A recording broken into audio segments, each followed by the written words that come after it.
Hey guys, this is Northville Tech. In this video, we're going to learn how to add money to your GO2Bank. If you don't have a GO2Bank account, we will put our affiliate link in the description below for you to sign up and get $50.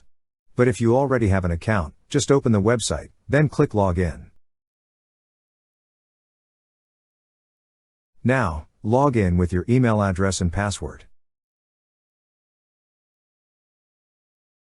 Once you're logged in, you will see several tabs on the left side menu. Click on Bank Transfer.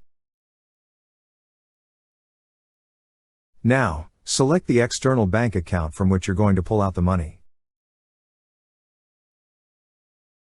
Next, enter the amount you wish to transfer. Then click on Continue. Review the transfer details. If everything looks good, click on Confirm Transfer. That's how you add money to your GO2Bank account. Thank you so much guys for watching, and if you have not yet subscribed to our YouTube channel, please subscribe to our YouTube channel as we create tech videos related to financial apps almost every day. Also check out our website northvilletech.com for great tech articles, and our recommended resources in the description below for various sign-up bonuses.